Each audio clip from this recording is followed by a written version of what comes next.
Hey guys, what's up? Welcome back to the podcast. This time on the podcast we have Subhendu. Welcome to the podcast, Subhendu. Thanks, Yash. Yeah, so we do this thing on the podcast where I do not introduce the guests because I'm pretty bad at introductions.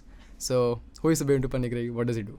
I think self-introduction is a good idea. Yeah. Right? You tend to forget about the guest and it becomes embarrassing sometimes. Yeah, so I'll just quickly introduce myself. My name is Subhendu Panigrahi.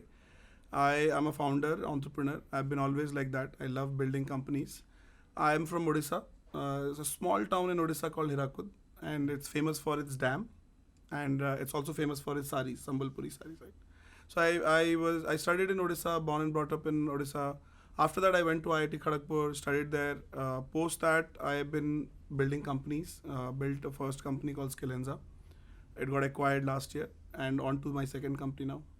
Interesting. Talk me through Skillenza and the journey and the way it started. Yeah, so it started almost, you can say, 16 years back. So during my college days in IIT, I was part of a student group called eCell, Entrepreneurship Cell. I was one of the founding members, and this was started in 2006, and we were the second IIT to start eCell in the country. And the idea was to basically help students become entrepreneurs, do certain activities like do workshops, we plan competitions, get VCs to the campus, and help students become entrepreneurs, think like founders, build startups, build products. So because of that, I got inspired, right, that I should do something on my own, right? And the idea was that either I will start something on my own after graduating, or I will join a startup. So I thought I'll never join a big company, and that's what happened. In fact, I did not sit for placements in IIT. A lot of people go to IIT so that they can get a better job. How was that like not sitting for placement after being in IIT? Yeah, so that was fun. In fact, during our ESL days, few of our seniors and the faculty realized that if a student wants to start a company, they have to probably do it full time, right? Otherwise, you're not serious. And for an IIT student to not take up a job and start a company, it might add some family pressure. Right? The parents might think, you went to IIT for a good job, what are you doing? What the hell are you doing? Starting a company. And this is like, I'm talking about 15, 16 years back. There was no Shark Tank, there was no, right, these NASCOM, SAS Bhumi, these organizations back then. So what we thought was that probably we should have a program where if the students fail in their startups, they can always come back to the campus and take up a job, right? So that was called as Deferred Placement Program, Understood. DPP. So IIT Kharagpur was the first IIT to introduce it, and some of my seniors are faculty in charge. We all created it, and a senior startup to my batch, they were the first founders to take the deferred placement program. I was the second batch to take. Me and few of my friends who were thinking about startup very seriously back in 2009-10, we took the deferred placement program. So we never sat for placement. Makes sense. Yeah. How different was starting a company back in the day? And currently, as the VC ecosystem is like almost maturing in India, how was it back in the day? So back in the day, it was at least from sitting in Kharagpur in the campus, it was difficult because Kharagpur is a sleepy town in Bengal. So it's not, and the only city that is accessible is Calcutta, which also does not have a great startup ecosystem like Bangalore or let's say Bombay, right? Bombay is even if not, if you say startup ecosystem, the business ecosystem is there, right? There is still money, some money that you can go and raise, right? So but still there was some small ecosystem in Calcutta. We used to leverage that, and that was one thing. But just finding the right resources, finding the right mentor, it was always difficult, right? And ECL was created so that at least a dedicated student body is channelizing these efforts and creating a more structured program. Right? So, and we were quite successful. In fact, some of the startups that came from that time frame have been doing great now. Right? They've not died. They have been there. They've become unicorns. So, which means that we did a good job building ECL back in 2006-7 time frame. Right? So once that was done, what I realized is that I should probably join a startup and see how startups are built. Luckily, I got an offer from a US company called Infratab. I was the 11th employee. That was my first job. I went to LA, Malibu Beach. I was working there. And spent good amount of time in US. Started working with the founders. These were American founders. This was their third company. Very senior folks. They had made decent exit in their first company, so they were kind of bootstrapping it with their own cash. And the idea there was that we should build an Indian team, right? So that we can get good engineers and build out the second version of the product. Makes sense. So we came to Bangalore. Me and my friend both were part of the startup. We came to Bangalore. We took up a small space in Bangalore in HSR. People know about Bangalore, and we were trying to hire engineers. This was 2011-12 time frame. And when we were doing these interviews, talking to developers, pitching our startup infra tab that did not have an office in India, right? There were only 10 employees in US. There was only few media coverage, right? So it was very difficult to hire these engineers, convince them to join a startup. And while doing that, I was also involved in the Bangalore ecosystem. Just you can say like an extension of my Kharagpur e-cell work. I was always interested in also promoting entrepreneurship, encouraging people to become founders, helping founders, right? That's my high. That's where I get my high. And while doing that, I realized that hiring is a big pain. Yeah, right. Finding the right talent, convincing them to join a startup or a big company, does not matter. Right? Even if you're Amazon, you're still struggling to hire. If you're Microsoft, you're still struggling to hire. If you're a new startup who just raised like 100K, still struggling to hire, right? So that's what I realized, that hiring is a universal pain. It's a big pain, and it's a big market. So I should do something about it.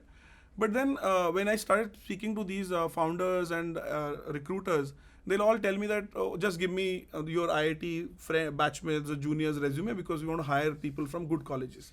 I said there are only a handful of IITians, right? Probably 5,000 IITians graduating every year, not more than that.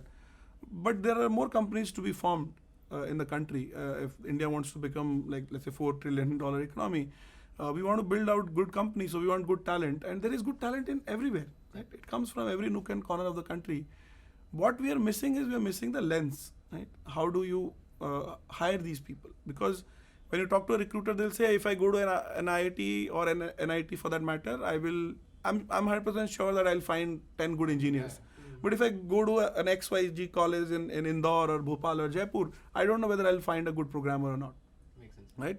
So how do we do that? How do I solve for that? And that's when we realize that, can we take the template of, let's say, this one, Indian Idol or American Idol, where people showcase their talent in front of the judges, right? Nobody asks them that, are you kid of a movie star or a playback singer? You just go there and perform. If you're good, you go through the program, right? You become a winner and you showcase your talent. So the idea was, can there be a showcase platform for developers to showcase their talent and show that what they can do, and not be judged on their, let's say, pedigree, which is like IIT, NIT or the college. And that's when this whole model of hackathons came into picture. And one of the things that I always liked from my childhood is that I love building communities. I love bringing people together, and then the magic happens. Is that why Web3 is something you're very interested in? Yeah, so I've been building communities forever. Right? And eCell was one of the big communities. I did a lot of things in Bangalore called Bangalore Startups Connect. That was another community I built. And Skillenza was a developer community, right? It was the whole idea of bringing developers together and doing these large-scale hackathons, and then recruiters coming and hiring from that talent show, right? That was the business model. Right? Correct me if I'm wrong, is DevFolio doing something similar in this time frame? Yes. So DevFolio, so we started in 2014-15. We were the first company to introduce the concept of hiring through hackathons, right? And then obviously DevFolio got started probably in 18 or 19 times, if I don't remember how. HackerEarth was one of our close competitors, so they were also doing something similar. So we were 3-4 companies who were running these hackathons, whether it's online or offline. In fact, we were very popular for offline hackathons, large offline hackathons, where 300-400 engineers will come, form teams, work on a problem statement for 24 to 48 hours, and then showcase what they've done. And if they do really well, they get hired. Right? The company would just hire them then and there, and take them to the team. Right. So that was how the whole business model was born, and we quickly started executing. We got good traction in the first few months. We were able to raise a angel round of 200K. That was when? 2015 January. Almost 9 years back. Right? Very quickly we were able to raise money. We signed up very good early clients, Ola, Zivame, Nolarity, Hike. Hike, Simply Learn. Yeah. These are companies who had just raised like $5, $10, $15 million funding back then, and they were all blitzscaling, hiring a large number of engineers. And we were able to, these were all paid clients. Right? So, yeah, so we ramped up the revenue very quickly. The next year projection was to do close to a CR. We were able to do 1.2 CR, and Blume got interested in our seed round. So Blume became lead for our seed round post Angel, the second round that we raised, and we started building out our second version of the product, and we were like doing quite well in that next 3-4 years. We proved the model of hackathons, the hiring through hackathons, and other adjacent areas. Interesting. So a couple of questions off the bat, right? So firstly, looking at the current job market, I think it's horrendous, at least in India. So how can a new engineer find a good job in this market? Like, what are certain things that will set them apart as compared to the other peers? Yeah, I totally agree that there is the demand and supply is skewed now, right? Because of various reasons, the number of jobs that were created like every year, that has gone down because the startup funding has gone down. Some of these high scale startups have reduced their number of hires, right? They reduced their team.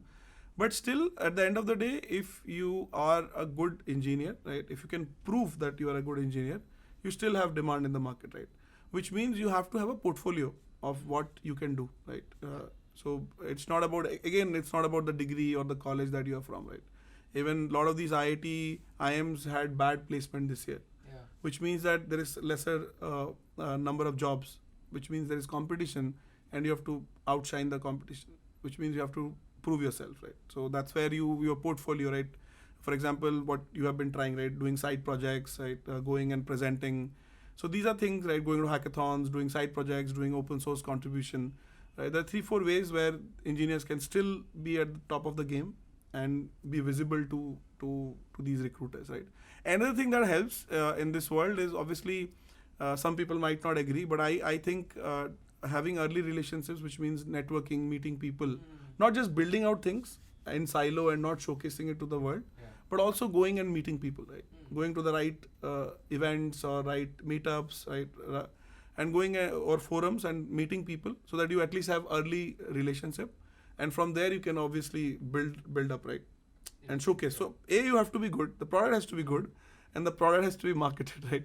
So for an engineer to be good, they have to do open source contribution, build side projects, hackathons, and for them to be marketed is probably write about these things on LinkedIn, Twitter, go to events, meet people, network, right? So interesting. Another question I had, so I discovered this recently. So I talked to a couple of IITs here and there, and I figured like most of the engineers there are just moving to consulting roles. Like almost everybody is moving to consulting roles, and nobody's taking like pure engineering. Why do you think is that? So basically what happens is when you go to IIT, right, if you're not from computer science or electronics or electrical, right, what is typically known as circuit branches. Yeah. So you'll end up getting a job in your core engineering, which will not be very interesting. Right. So let's say if you're a chemical engineer or a mechanical engineer, you will end up getting a job in a manufacturing setup, right, where you don't want to be on the shop floor. Nobody wants to be on the shop floor. So you want a white collar job. It's not white collar, right? If you are in shop floor or if you are in a PSU, Coal India or NTPC, you are in the factory working with the right, managing the workers, and what we say in Hindi, right, haath gande karna. In the labs, right? So people don't want that, and that's where they would say that, okay, what is the next best role for me, right? I'm not a computer science engineer, I don't code, so who's hiring me, right? Because so then the consulting guys come and hire some of these folks or investment bankers because they're looking for raw talent, right? They're looking for analytical talent, they're looking for mathematical talent, they're looking for smartness, logical ability. So that's what most of these guys have. So that's why this is becoming more popular, right? But still, if you are from computer science, I mean, I would always say, please stick to your department. We need more programmers. Makes sense. Yeah. Okay, another thing that has kind of popped up recently is a lot of folks, at least from outside India, they do not like Indian open source contribution. I don't know what, but this is happening at least in the last couple of months. What do you think is that? Like, do you think the Indian coders do not document stuff as well while they're programming or something? Is that something? Yes, that has happened. In fact, in our hackathons also, we have seen that people do good work, but it is always in a hustle mode, right? So it'll be working good, but what would happen is, like, these are some anecdotal examples, but probably we can find the answer from here, that when they present in the hackathon, the prototype would be working. The judges would be impressed. Yeah. And when they would do a follow-up, let's say discussion or / interview, they'll go through their code base, whatever they would have written in the hackathon. Then they would realize, oh, the code was not of highest quality. It was like jugaad code. Right? So I think that mentality of jugaad probably is backfiring, right? When Indian developers are doing open source contribution. But I know people who do open source contribution from the Bangalore ecosystem, and they've been doing for 10, 12 years. They're phenomenal, right? So it's the same thing, right? I mean, there are good people who are doing it. There will be always bad apples who are doing it and getting rejected. So it's not that they're getting rejected because they're from India. No, they're getting rejected because they are writing up shit code. Yeah. So there are a lot of Indian good open source contributors whom I know personally. They were always part of our hackathons, either participating or judging. Right, so I know them personally. We would call them to most of these meetups to come and speak.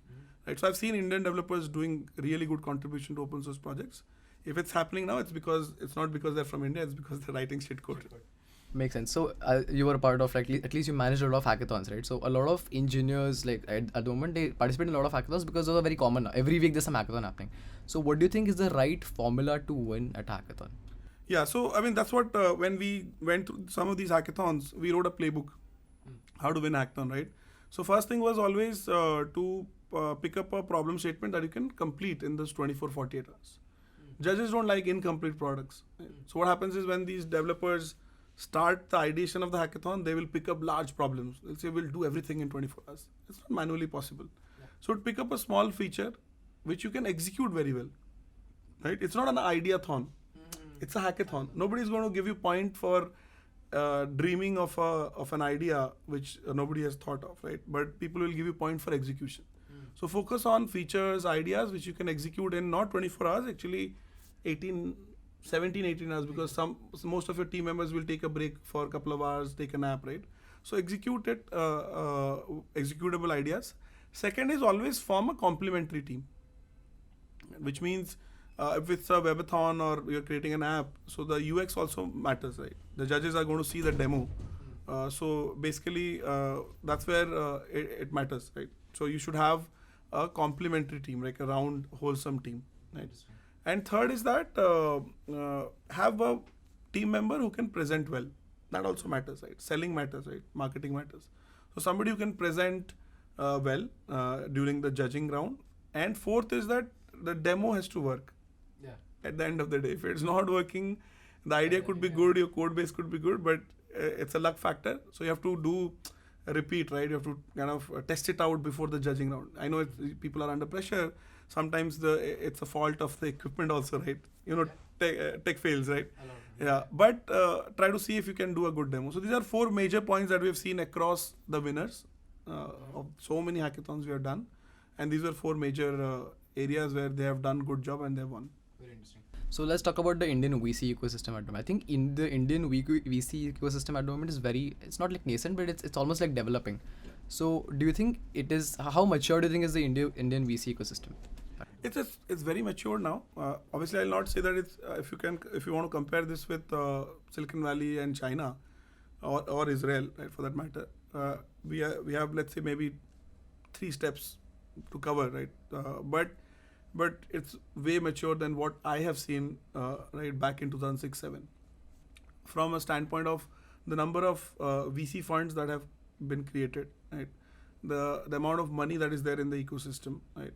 And the way the ecosystem is operating today, right? It was very difficult to get an intro to somebody, right? To a partner in a VC fund or to an analyst also. Yeah. But now the funds, because of the competition, they are also forthcoming. They are open. They all have their own community initiatives. For example, Blume, right? Yeah. Blume has a very good community initiative that runs, right? A lot of programs are there part of. Blume has a villa in Bangalore where people can go and host events. Blume does a lot of events there. Other funds like Axel has a launch pad in Bangalore. They do a bunch of events. So every VC has their own initiative, right? They have a platform team, community team. So that's how the maturity has happened, right? Previously they were money managers, and they've now moved to like a platform for companies to be launched and focus on the growth, right? So true partnership apart from money. So how do you find the right VC for your company? Yeah, so in fact, I was running something very interesting back in the day in 2012-13, was that you would have seen always founders pitching to VCs, right? Yeah. Normal Shark Tank and everything, right? What I did was I said, why not VCs pitch to founders? I think I've heard of something similar. Yeah. Yeah, it was called reverse pitch. I started that in India Yeah. for the first time. This was in 2012, where VCs would come and pitch to entrepreneurs, right? And we did that for almost 10, 12 times in 2012, 13, 14 time frame. And the VCs would come and then they'll talk about why people should take money from them, right? So that's the points that you need to see, right? A, obviously, the fund size, right? B, what are the value addition the VC is going to do, right? Which means, do they understand the sector very well? Right? So sometimes founders would think, oh, money is money, right? Money does not have any color. I'll just take money from anybody. No, it's not like that. These VCs are your partners. Makes sense. They are becoming partner by putting money. You are a partner of the company by putting your sweat. That's the difference. But they are also partner, right? They also can contribute, and they do contribute, right? So a good VC can make the company 10x better. A bad VC can make the company 100x worse. Yeah. Okay. Speaking about 100x, I think these guys have something like their current CEO, Vatsal, I think he was a CTO as well. Like they have like a specific person for like every specific department. So if any startup has like a problem, let's say tech, they go to Vatsal. If they have something with the community, they go to X person. Absolutely. Is that something that even you guys do at Blume? So at Blume it was similar, right? We had experts, what we called as venture advisors. So founders can go and talk to them, right? In fact, 100x founder Sanjay Mehta is an angel investor in Skillenza, my previous company. I wanted to host him on the podcast. How is he like in general? Good, very good. You should. I can connect you. Yeah, he hasn't done any podcast, I believe. With me. Yeah, he's not very public. Yeah. So talk me through your role as a venture advisor at Blume. Yeah. So what happened was I just shared the Skillenza story, right? So Skillenza got acquired last year by Marticus Learning, and post acquisition, I was kind of thinking about what is the next step, right? What should I build? And Blume is like family for me. Blume was part of my seed round, part of my pre-series A. They've been very supportive, like I said, right? Choose a VC which is going to support you through the whole journey, through the ups and downs, right? Especially the downs. Yeah. And that's Blume for you, right? And you ask any Blume founder, they will be all gung-ho about Blume, right? Die-hard fans of Blume, right? And so I spoke to my POC, Ashish Fafadia, who's a partner at Blume. I said, hey, this is what is happening and I have some time at hand. So Ashish said, why don't you come down and let's do something together, right? Yeah. Either you build something, let's work on some thesis area, right? There are a few ideas that I have and let's explore that. Right? And one of them was to basically understand the whole implication of blockchain in the fintech environment, right? So that was the role. So like as a venture advisor, my role was to find these thesis areas, right? Sectors, markets, which are white spaces, right? Or blue oceans, if you want to call it, and see what can be built out there, right? From a venture model perspective, right? So the difference between a business and a startup is that a startup is an experiment, right? Yeah. And why we're doing the experiment to see if it can get into that hyper growth mode. And tech is the leverage, and can money be the second lever, right? Tech is the first leverage, and money is the second leverage, right? Tech is what the founders bring, the product and tech. Money is what the VCs bring, right? Yes. The combination can make this thing go from like 1 to 100 in like few months or let's say a couple of years. That's what every VC is looking for, right? A business is traditional dhanda. Yeah. It does not need to grow that fast. But it's a self-sustainable, like year-on-year 5-10% growth. It can earn cash for you, right? It's a different ball game, right? You choose your game based on what you want in life. Both models are good. We need traditional businesses. We need them to grow. We need like thousands of those businesses happening.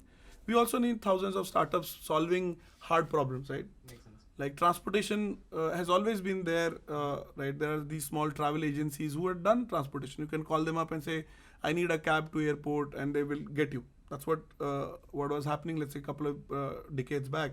But then we all needed Uber because our life changed, right? We needed Zepto, Dunzo kind of models because we're all busy now. We need quick commerce, and tech can only solve it.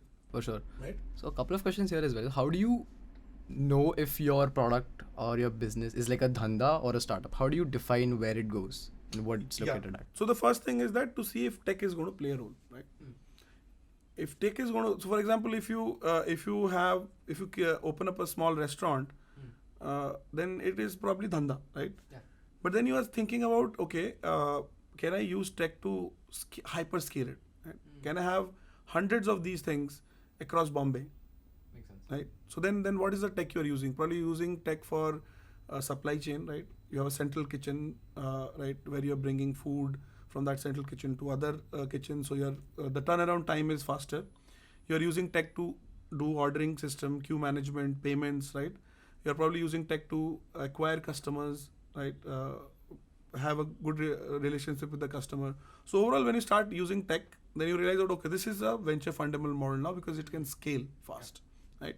So any traditional, if you see any tech startup, there's always a traditional dhanda equivalent to that, right? Interesting. Matchmaking was always there, right?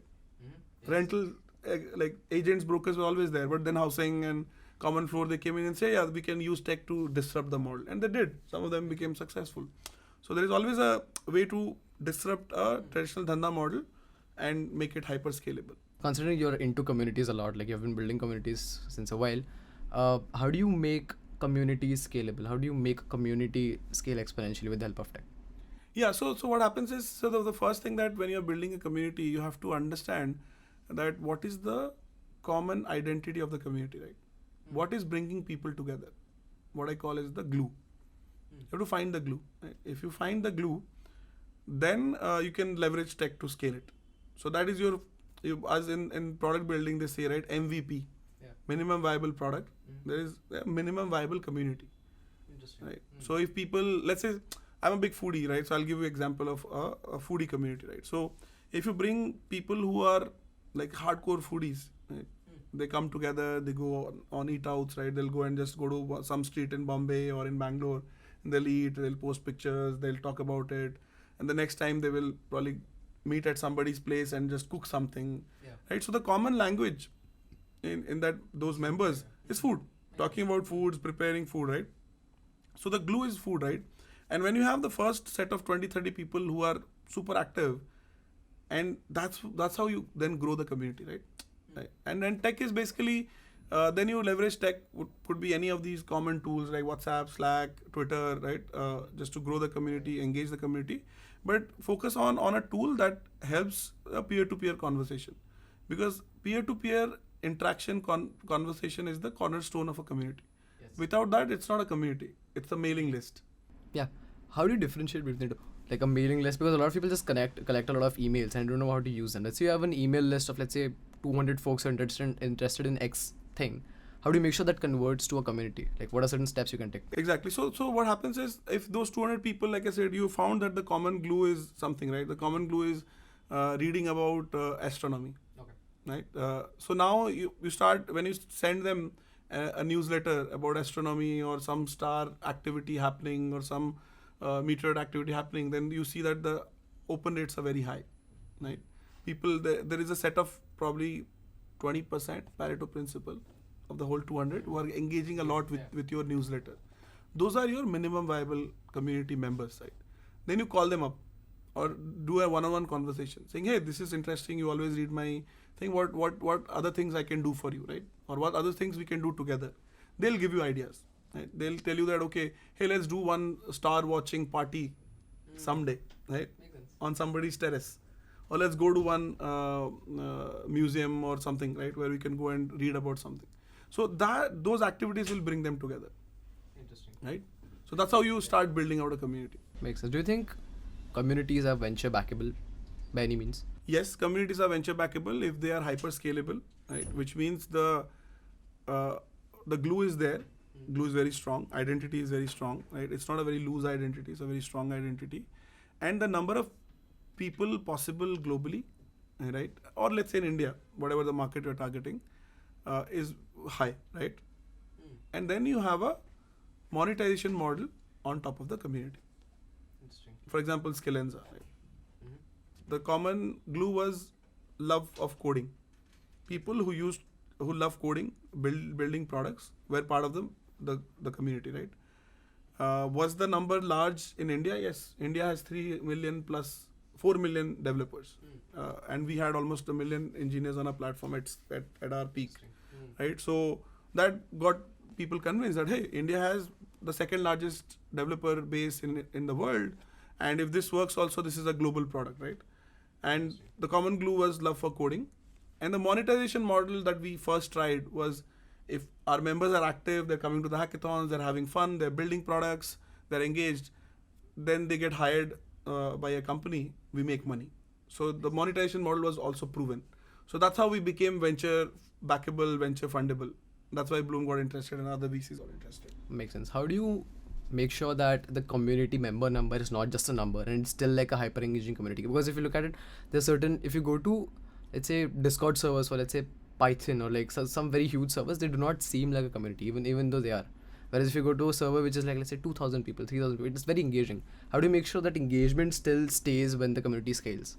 Yeah, so for there, I think tech plays a big role. Right? And one of the best examples there is Reddit. Right? Yeah, so Reddit is a you can say a very horizontal community platform. What do you mean by that? You can have any area of interest and start a subreddit, right? And there are people who have been running those subreddits for ages, and they have been engaging, right? So in those cases, when your community becomes large, you need to use good tech, right? Probably you need to build your own tech. Makes sense. So if you can run a developer community on WhatsApp and Discord, but as you grow, you need to build something on your own, which we built. Yeah. Right? That was a product that we built, right? Where developers would come, create their profile, they can discover, they can talk to each other, they can follow, right? Some of the elements of social media was also there on a platform. Do you know Build on Scenes? Do you think that's the go-to community platform at the moment? Build on Scenes is good. I mean, depending on what kind of community you're building, right? It could be Build on Scenes, it could be Circle.so, right? It could be Discord, right? A lot of Web3 communities are very popular on Discord. Telegram was just a chat-based community. Now they have these threads. WhatsApp has also brought some of those features to build a community into subgroups, engage people, right? So I think everybody is trying it out. But I would say what I call it as community stack, right? When you're designing a community, you have to also think about a community stack. And a community stack has multiple things, right? Is that analogous to like tech stack? Yes. So, or marketing stack, right? Or product stack, right? When you talk to a marketer and you say, what is your marketing stack? They will say, oh, for CRM, I use HubSpot, and for mailing, I use MailChimp or something else, SendGrid. For NPS or customer surveys, I use Qualtrics or Zoho surveys. So they will use 8-10 tools, right? So when I say stack, it's talking about the tools or technologies that you're using, right? So community stack is obviously you need a place where people hang out and talk to each other, which is Discord, Telegram, WhatsApp. You need mailing lists because as a community organizer or community admin, you also need to do one-to-many conversation, right? Yeah. So there is peer-to-peer conversation happening, which is member-to-member. There is admin to member that should happen, right? Which is newsletters, SMS, right? That's going out. So these are some of the stacks that you have to choose, right? And so which means it is a multi-product stack. Interesting. Talk me through the Web3 ecosystem in India. How mature is that? What's happening? Because considering at least the crypto scene in India, it's not as great considering the tax laws that have been announced. So how is the Web3 ecosystem in India progressing? Got it. So let me, it's an interesting topic, very close to my heart. I love blockchain and Web3. And in fact, I got introduced to blockchain back in 2017. 4 of my team members in Skillenza, they were hardcore like blockchain Web3 guys. And they told me that this is very interesting technology. We should think something about it and Skillenza, right? And out of those 4, 3 of them are still part of the Web3 ecosystem.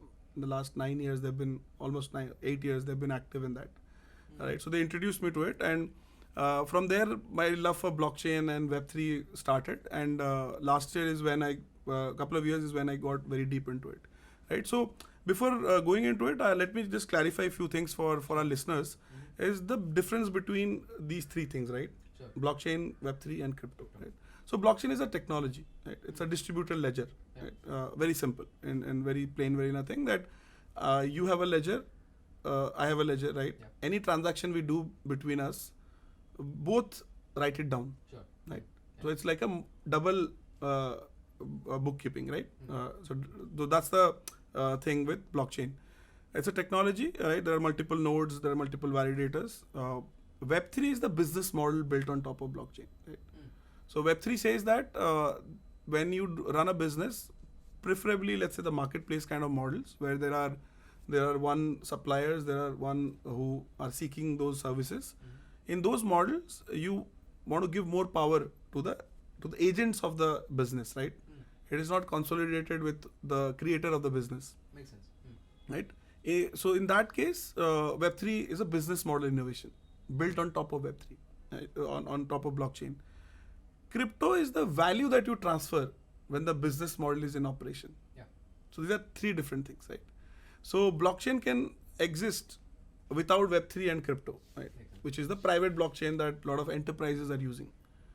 They're using it for various things, right? Blockchain has various benefits, right? Which people can go and read the thesis that I had written as part of my Blume journey. There I have explained about like what is blockchain and why it is beneficial for some of these problem statements, right? So there, blockchain is a technology that people should adapt, right? And when they're adapting just the technology in, let's say, in a private blockchain use case, in an enterprise use case, they're just using that, right? Some of the Web3 business models that are going to become popular or people are envisioning is models like Instagram, right? Like a Web3 version of Instagram where the creators get more value out of the ecosystem. What do you mean by value in this case? Like value is basically, so in case of let's say Spotify or Instagram, when you put content, right, you engage the audience, right? Yeah. So there is a Pareto principle in any of these platforms. Less than 20% or less than 10% of the users create content, they are creators, and rest of the audience is consumer, right? Yeah. They consume the content, right?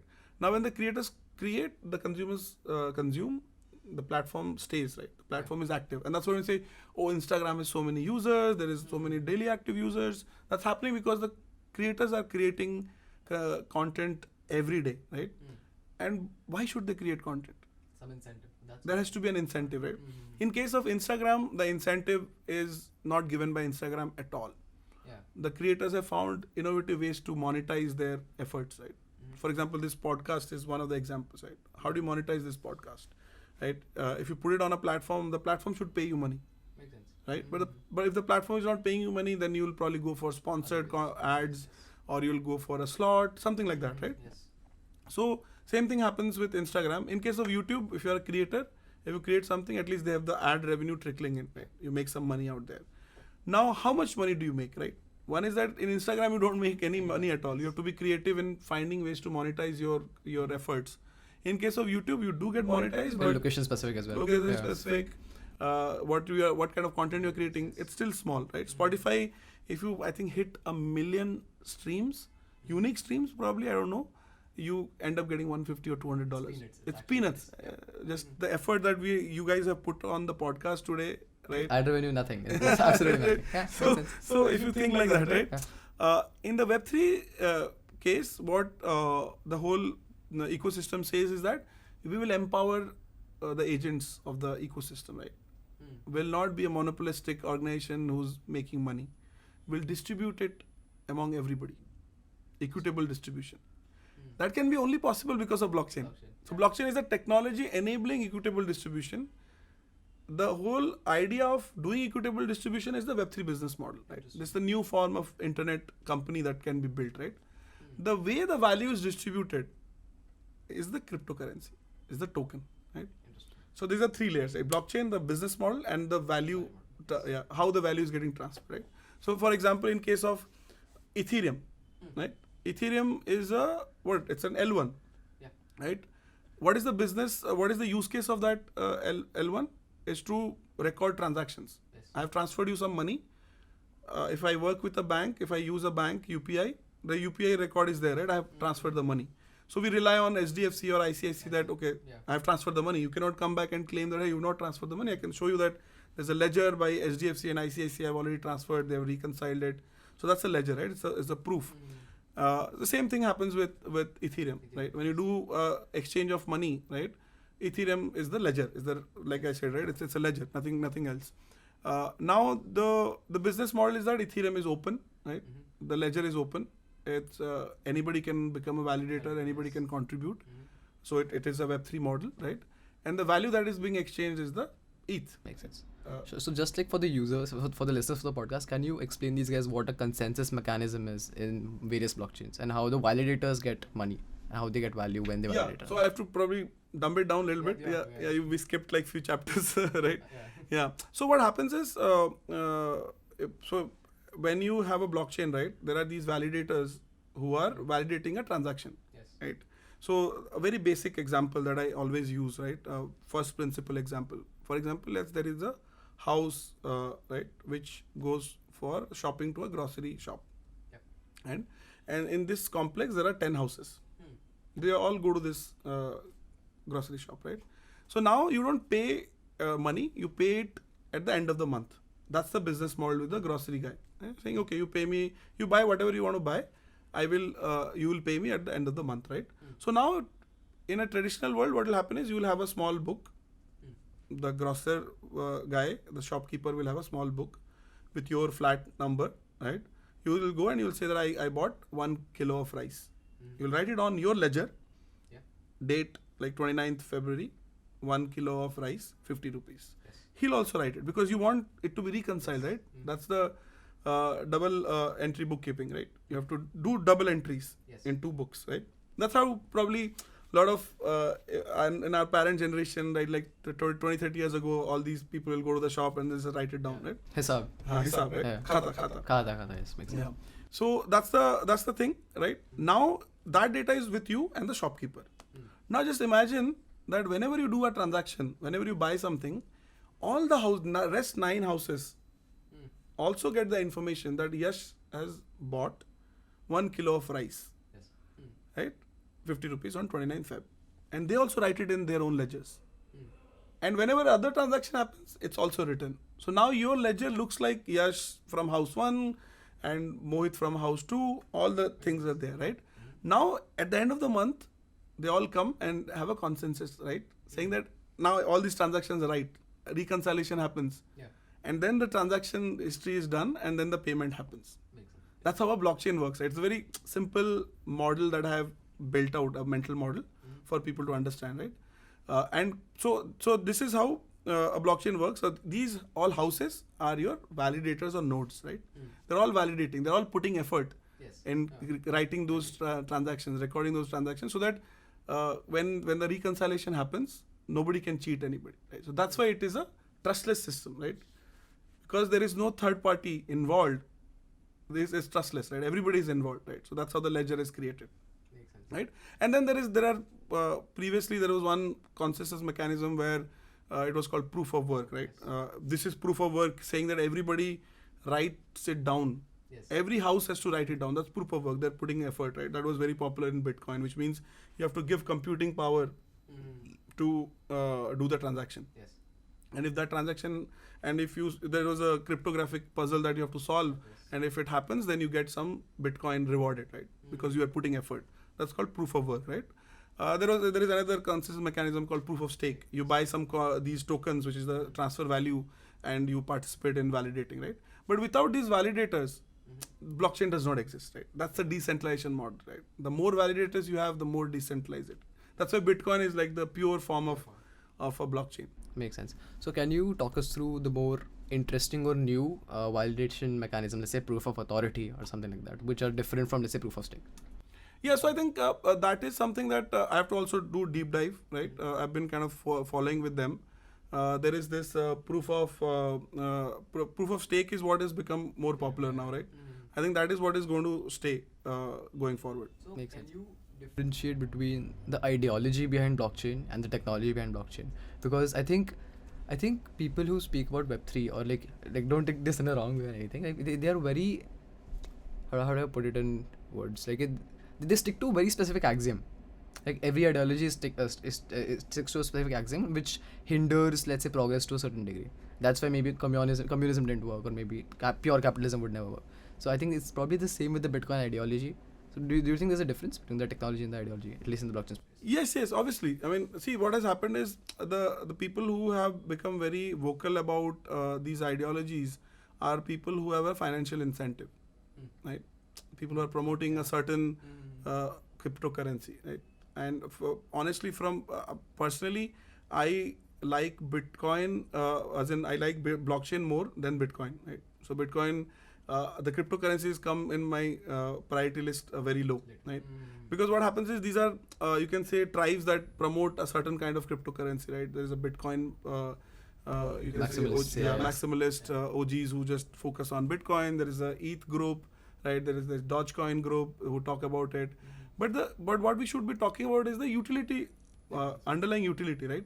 So if there is an underlying utility, then it's good to be vocal about it, right? Like for example, some of these meme coins do not have any underlying utility, but still people talk about it because they know that if they are vocal about it, more people will come and they can do pump and dump, right? And they can make money. So the people who have financial incentive, they are vocal about these things, right? But from the real ideology about blockchain is what I said, right? Transparency, right? Where immutability, right? Then the trustlessness. This is what is going to change some of the business models, right? Right? We can probably imagine the new Uber, the new Spotify, the new Instagram, and which is happening, right? Farcaster is a new, you can say, Instagram, Facebook that is being created on Web3, and it has got good traction. Interesting. I think I'm wrong, but is Hood doing something similar, or they're like completely out of the picture? I think so. They have something similar. I think the founders is Gabbar on Twitter. They're building something. It's like I think it's Pseudonymous or something. Yeah. I think something like that.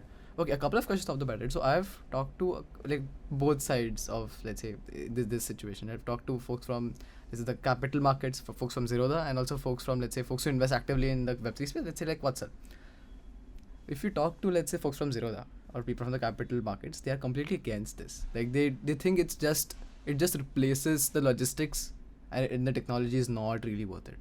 And a lot of people are just against Bitcoin and against the cryptocurrency ideology in general. What do you think is that? Like, I don't think there is any other product which is so utilitarian, which is so useful, but people are still like very against it. People do not want it. What do you think is that? Yeah, so what has happened is because crypto as such has seen a lot of these cycles of rug pulls and pump and dump scams, right? So that has got bad name, right?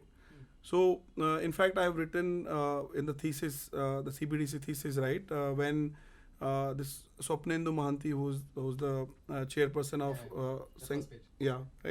Monetary Authority of Singapore, MAS, and when the people asked him like, what do you think about blockchain? He said underrated. What do you think about cryptocurrency? He said overrated. So that is what's happened, right? There are certain cryptocurrencies which has a lot of utility. The way I described, right? Blockchain is the technology, Web3 is the business model, and tokens are the transfer mechanism of the value, right? So if the business model is not there, then the tokens have no value. Then what you're selling is shit, right? And that is where that has gone wrong in the market, right? That has got a lot of attention because that's scammy. That's also lucrative. People have tried to make money, right? They have been very vocal about it, right? So you have so if you say, let's say I want to invest in cryptocurrency, what does that mean, right? I want to invest in stocks. What does that mean, right? Why do you want to invest money, first of all, right? Let's kind of break it down from a first principle basis, right? Sure. Let's say someone who is, let's say, investing in stocks, it's something because they trust the company like more with their money. Whereas if someone is investing in cryptocurrency, they're probably not educated enough about what this token is and what the utility behind that is. Yeah. I think that's the differentiation we that's why people are sort of skewed. Okay, why is my money going down? Whereas for stocks, it's kind of okay, fine, iska profit. Stocks also go down, right? Yeah, sure, but like at least the volatility is not as obscure as. So we can touch upon that, right? So first of all, why do people should invest, right? Because money makes money, right? Simple, right? So if you have a certain amount of money lying, right, either you spend it or you save it or you invest it, right? Saving will give you very minuscule return. Investing might give you a sizable return, right? It could go other way also. Right? So what you do when you design a portfolio, right? If you have 100 rupees that you want to invest, you will say, okay, I'll put X amount of money in a very safe, like a mutual fund, right, or some government bonds or gold, and I'll put some money in some risky asset class, right? So these are all asset class. Yeah. Like real estate is an asset class, gold is an asset class, crypto is an asset class. So you design, right? Some people, because of their greed, they put all the eggs in the same basket, which is cryptocurrency, That's where they fail, right? Yeah. So as a smart investor, don't put all the eggs in the same basket. First rule of investment, right? Second is then when you are doing some of these risky classes, do little more research, talk to somebody who understands the space very well, take advice from an expert, right? Follow some content on the website or general web and see what the trends are, right? Don't go by marketing of a certain product, right? Dig deep, right? Simple rules of investing. So now when people then they want to allocate their money, they're thinking about stocks, they think about companies who are doing well. So when you think about cryptocurrencies, it's nothing but the cryptocurrency, like I said, right? Those cryptocurrencies are the actual stock units of a Web3 company. As simple as that. So the Web3 company has to be there. The business model has to be there. Ethereum has a business model. Ethereum makes money, right? Probably the decentralized Instagram will make money. The decentralized Spotify will make money, right? So you would want to buy shares / tokens or assets of companies who have some utility, some business model, right? Some visibility that they are sustainable. The ones which were not sustainable, when people had put money in those protocols or whatever coins, that's when they lost money, right? People would have lost money in public market also. For sure, yeah. People have lost money in Ethereum also, right? But that does not mean that Ethereum is bad. Now Ethereum is back, right? It's back again, yes. So, because it has an underlying utility, right? So, something that has underlying utility, then the price depends on market forces, a lot of other external factors, right? But as a business, it makes sense, right? So, with Web3 as a business makes sense in certain areas. Those are the areas where their tokens will do well, right? That's where people should invest. Not ones which are scammy and people have done a good job on Twitter. Makes sense. So I think there's probably another differentiation, which is the difference between an IPO and an ICO. Whereas not everybody can just go and set up an IPO, because that's not how it works. The regulatory bodies. Whereas in case of, let's say, cryptocurrency, anybody can just pull out a coin and say, okay, this is the ICO, this is what it is. So how do you find the correct ICOs, and how do you look at? So I think, how do you read a white paper basically? How do you do that? Yeah. So like I said, right. What happens is, in case of, let's say, a startup, right? When you are just launching the startup, you have a prototype ready. You need money to build it out. You need money to scale the business, right? That's when you actually go and ask money from people.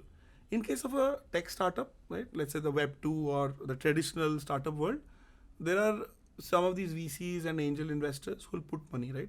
There are like far and few, right? Yeah, we concentrate people. Concentrate number who will give you the money. But when you're doing a Web3 startup, because the mechanism of raising money is easy. The technology has enabled you to raise money from anybody and everybody.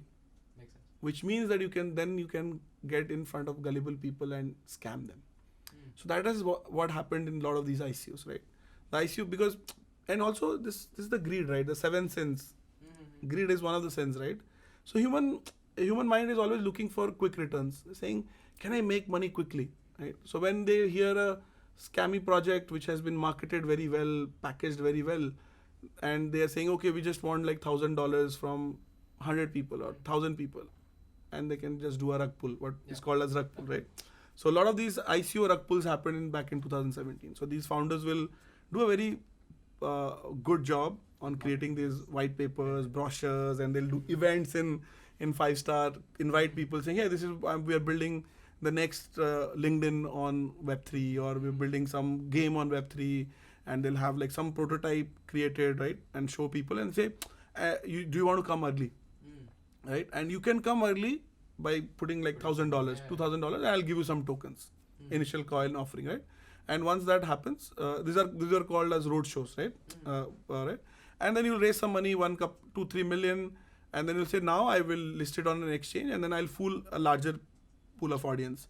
And once they do that, they sell their portion, and they do a rug pull, and they run away. So that has happened with a lot of projects, right? And that has also happened with a lot of people in the Web 2 ecosystem, right? But then the money was not taken from retail investors. They were taken from like from hedge funds. From funds who do a lot of diligence, right? So as a retail investors, you don't have that chops, right, to do diligence. So you get fooled by these dazzle, right, which is the marketing techniques used by some of these, right? So now if you are looking at very early investment, right, always look for a credible organization who's also part of that ICO, or what is called today. ICO is not being used anymore. Yeah. It's called IDO now. Oh, Yeah, yeah, it's called IDO. Initial, basically this exchange offer, right? IXO or IDO. So there, because people thought ki ICO is a scammy term, so they just right, they reinvented the word IDO, IXO. But the idea there is same, right? Look at people, credible organization who are backing it. Let's say an ex-VC fund or a ABC VC fund leading the round. They have done the diligence, so you should be part of it, right? The second is that when you read the white paper, think about the utility of the thing, right? Just kind of, you can say, go through the document like you'll evaluate any business, any public company, any private company. See if there is a large market size, if these founders have credibility, can they build what they're claiming, can they distribute what they're claiming, right? What is the utility? What is what we call as tokenomics, right? How the token utility is flowing, right? And what is the token locking mechanism, right? Are these not a lot of people know. Okay, tell these guys what token locking mechanism is. So what happens is, it's almost like what we have in a traditional company setup, which is as the vesting, right? So what happens is, when you start a company, let's say 3 people started, right? And you let's for example's sake, we divide it equally, 1/3, 1/3, 1/3, right? Now people start working on the company, and some investors also put money, and some co-founder quarrel happens, right? Some bad thing happens, and one of the co-founder wants to leave. The co-founder technically has 1/3 of the company. So when they leave, they might just take away all the shares, right? All the value with them. So what is called as dead equity, right? There is a person who has some portion of the company, but that person is not contributing. So in that case, just to mitigate those risks, what happens between these founders or between founder and investor is called as vesting, right? It's basically a release of these stock units, right, or shares in a timely manner. Yes. Probably based on time, chronologically, or milestones also. A number of users. Like revenue, if you hit a revenue milestone, you get another 2%, or if you have these user numbers, you get something. Or you say, okay, if you just put time, every quarter you get some shares, right? Every year you get some shares. So every founder has a vesting schedule, right? That's how it should be designed. And good startups, good founders do that very early on. They have a gentleman's agreement between the founders that, hey, if one of us leaves, then probably that person will only keep, let's say, 25%. The rest will come to the common pool. Makes sense. Same thing goes with a Web3 company, right? Like I said, token is nothing but equivalent of the shares. Yeah, makes sense. In a traditional company, it's shares, the value exchange that happens between investors and the users and basically the founders. The token is the same, the exchange mechanism, right? So there, what you see is that the founder has this vesting schedule in terms of token. Because what happens is, in case of a traditional share, it is difficult to liquidate it, right? If I have a traditional share, it's difficult to sell it. Yeah. You need to file some forms with the government, they have to file taxes, a lot of documentation. In case of Web3, it happens instantly. Yes. That is why the scam also happens, right? When the things are so easy, the scams also happen, right? So in that case, you want to see if they have 10,000 tokens that they have created, right? They have mined. Does the founder has all the coins being given to him, tokens given to him when the fundraising happens, or it's locked in a timely manner, right? And if it is locked, it's locked in a smart contract, so the founder can also touch it. Talk these guys through smart contracts. What are those? So smart contract is which I always tell, right? It's smart contract is like Salman Bhai, right? So Salman Bhai says, right? मैंने एक बार commitment दे दी तो अपने आप क्यों नहीं सुनता? Yes. So same thing, right? So smart contract is basically this ledger entry that has happened in front of all the validators. So you cannot change it. One validator cannot come and change the smart contract, right? So it's basically a rule, a validation that has been written. For example, if I have written that I will pay Yash 10 rupees tomorrow at 10 p.m. I have written it on the smart contract, then at 10 p.m. money will be deducted from my wallet and transferred to you. Yes. And if that smart contract has been written and executed on the blockchain, I cannot change it. If I want to change it, then I have to talk to all the validators. All the validators have the key, right? Yes. To unlock it, right? Which if there are a million validators, you can't change it. Yes. Right? So then you have to see that how the smart contract has been written. So for you to become a Web3 investor, you have to have some of those chops or understand somebody who has the chops, right? Otherwise, then you will get fooled, and that is what has happened in the last 5 years, because people know that human tendencies to be greedy, and a lot of these people don't have the chops to do this diligence. They have been fooled, right? Smart investors in Web3 have also made money because they've always followed the right set of business. They've always invested in the right set of business, right set of people, and they've made money. Interesting. What is a DAO? DAO, okay. So what happens is, like I said, right? When blockchain enables some of these different business models, right? So blockchain enables a different way of running a company, which is the Web3 company, right? Blockchain also enables a different way of running a community, right? So DAO is nothing but a community run with the Web3 principle. Right? It's a decentralized autonomous organization. Yes. There are two words that you need to focus on, right? Decentralization and autonomous, right? So decentralization means that the power is with people, right? Yes. So when I was running Skillenza, everything was run by the Skillenza team. Yes. It was a community of developers, right? And people were participating in hackathons. They would come to the hackathons. They would talk to each other. They'll form teams. They'll come to meetups. They'll also give us feedback on the product. But they will say that the Skillenza is owned by this team, by the founding team, the investors, and the team that is working, right? And they were users. Yes. Still community, but they were users, right? Now just imagine a decentralized version of Skillenza, right?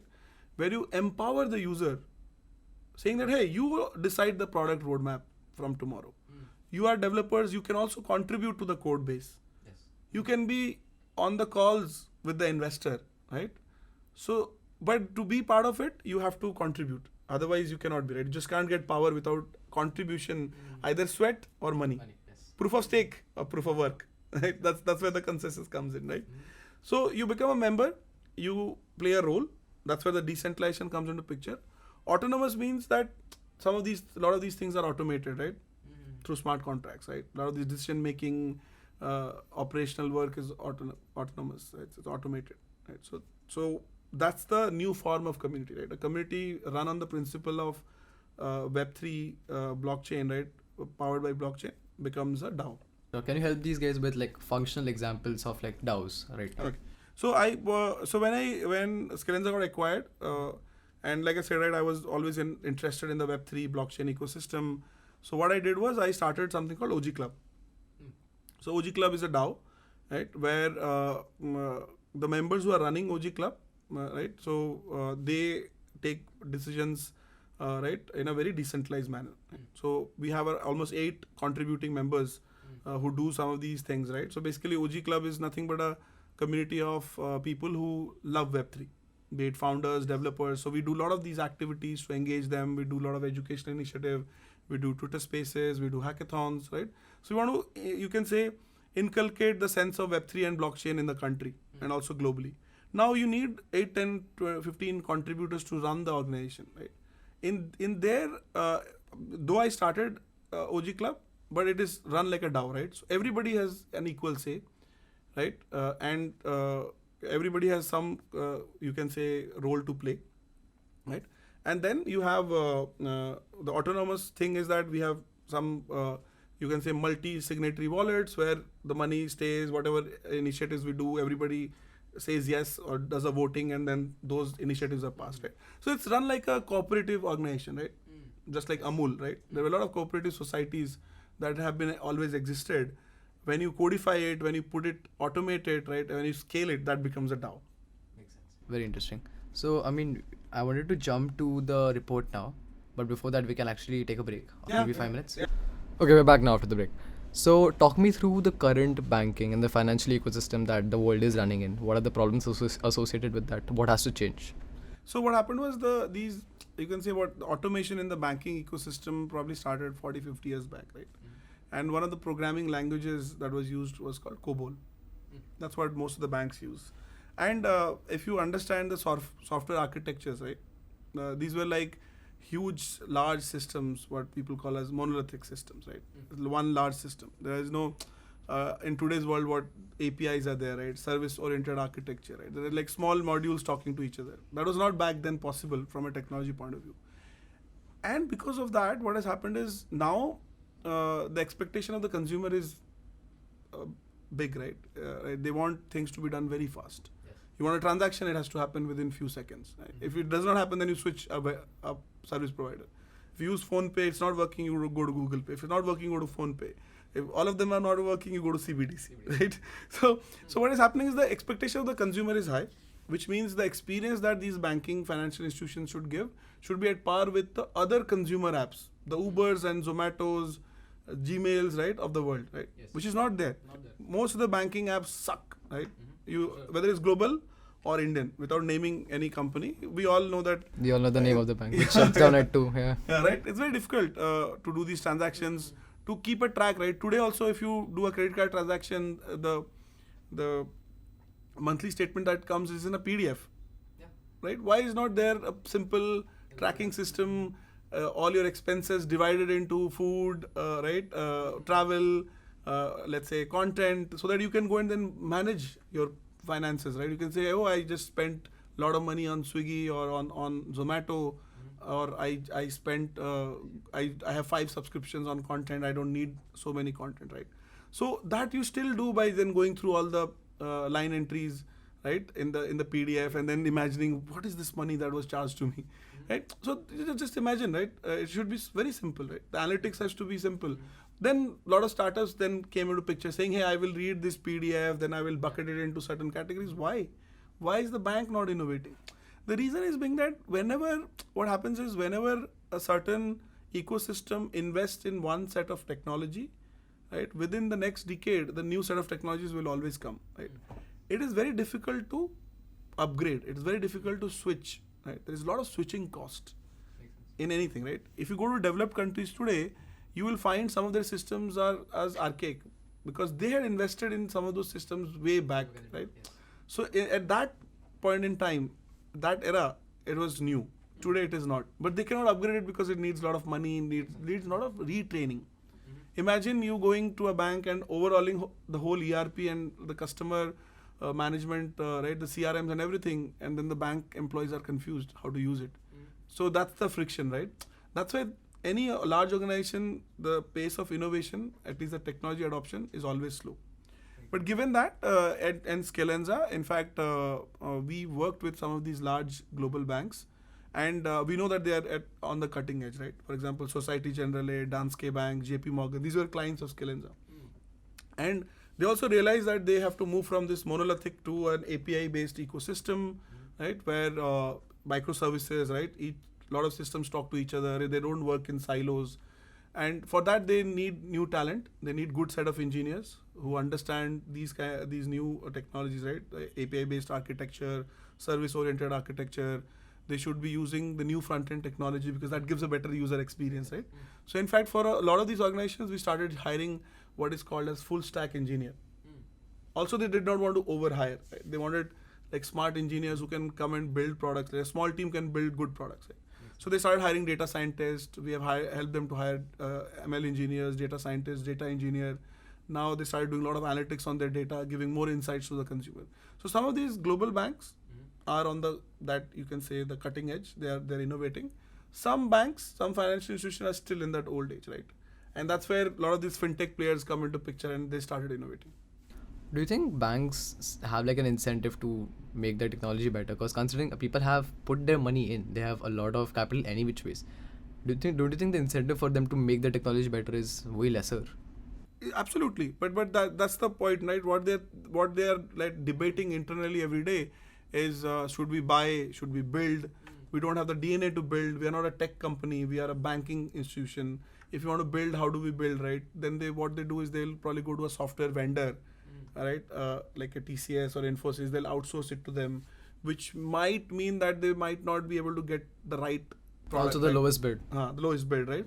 So they are trying, right? But the companies, the banks, the financial institutions, traditional ones that will succeed, who will inculcate a tech DNA, a product DNA internally, right? Which means they have to probably revamp the way they have operated for decades. And that's where they are struggling, right? So I think that is what, and that's where a lot of startups have the room for innovation. Startups have this banking as a service stack where they go and say, hey, you don't have this feature, I'm giving you as a SaaS, right? So with your current ecosystem, I will plug and play and I'll get it done for you so that your users get a better experience. So that also opens up a room for innovation for a lot of these tech startups. Makes sense. Why is making international transactions such a pain in the ass? Because of the middleman, right? So what happens is when money exchange happens, you need a third party, you need middleman, you need these agents, brokers in between, so that there is trust in the ecosystem. So if I want to send you money, who proves that the money has been received, right? Yeah. There has to be a third person saying, hey, this Subhendu has given money to Yash. Right? There has to be a record, what we discussed about blockchain. So, and in case of when the international transaction happens, there is politics involved, geopolitics involved, there are more third parties involved, there is exchange rates that are getting involved, right? Because of the different economics that are there, right? The price are different.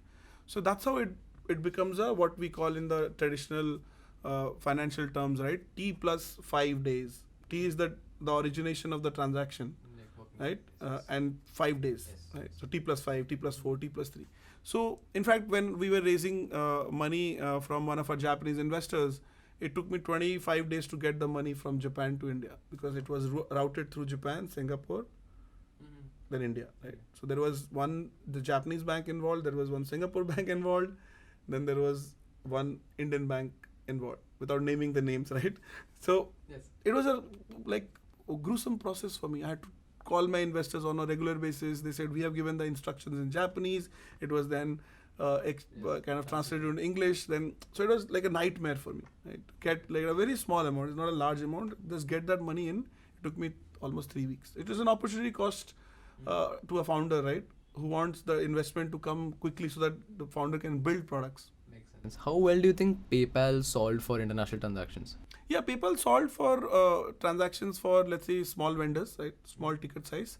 But when it comes to a large ticket size, it's still unsolved, right? When it comes to in tune of, let's say, 100Ks or $1 million transaction, it's still unsolved. It's always the highest commission for the PayPal guys, right? Yeah. Very interesting. So how can, let's say, CBDCs or let's say the blockchain technology help solve for these problems? Got it. So what happens is, let's talk about the current ecosystem, right? So what happens is, there is always a central organization in any country that issues the money, right? So money is backed by a central organization. What I call is as the sacred liquidity. So if I give you a piece of paper or a metal piece, right, and I tell you that you gave me a service or a product, and in that exchange I am giving you this piece of paper or product, right? Previously it was a barter system. So the proof was then and there, right? You give me 1 kilo of rice, I'll probably give you 50 ml of milk. That is the exchange rate, right? That's the exchange happening. So you received that milk, 100 ml of milk, and I received the rice. We both are happy. But now I'm not giving you a real product. I'm giving you a token, right? Makes sense. I'm giving you a promise that this piece of paper or this piece of metal or this stone has an exchange value. Makes sense. There is an utility that if you go and talk to any other person, they will accept it. So there is a societal acceptance, right? And if something bad happens, there is always a central authority where you can go and say, hey, this is not working, there's some issue, right? So they'll help you out, they will back you. So that sacred liquidity is given by the central bank, right? Yes. So the central bank will then probably issue money, right? Previously it was all cash, and then when digitization started happening, banks would keep your money, right? You will put your money in a commercial bank. So there is a central bank, there is a commercial bank, right? Now the commercial banks will have your money, and they will say that, okay, you can use it digitally, right? So that is basically what we call as commercial bank money. The money that you have in your banks, any of the banks, HDFC, ICICI, is a commercial bank money, right? Makes sense. So that's your cash that has been now converted digitally, and they have a ledger where they keep a tab on what's happening, right? So now you want to send money to another bank, right? So that process was very cumbersome before UPI. If you remember, you had to do NFT or you had to do this RTGS transfer. You had to add people as beneficiary. Then you have to send money from ICICI to other bank. They will reconcile their ledgers, because at the end of the day, when any exchange happens, it has to be recorded. And the best recording system is blockchain, which we had discussed earlier, right? Yes. So now, so the RTGS and NEFT was there, right? NEFT was there, and then UPI came. So UPI made it much faster, right? But still, what happens is you need to have a commercial bank account, right? Commercial bank, like what do we call as CASA, right? Current and savings account, to access that money, right? To access UPI. So there is a set of population that does not have access to that banking, right? Unbanked population, the rural population in India or in the urban places. So how do they're not banking, right? They always deal in cash. Right? So cash is a different set of problem. Right? Cash printing, the logistics of moving cash across the country, ATMs, putting in money in the ATM, running it operationally, setting up ATMs, then theft, right? These are all problems with cash. If you do digital, then the problem is with the bank, right? And sometimes these are commercial banks. The money is with them, and I guess in India, the insurance for that money is what, 5 lakhs? I have to check it out, right? I remember it's 5 lakhs. In US, it's 250K, I guess. So that's the insurance. If you have more money than that, if the bank tomorrow dies, your money is gone. So your money is not with you. If you have cash, hard cash, that is with you.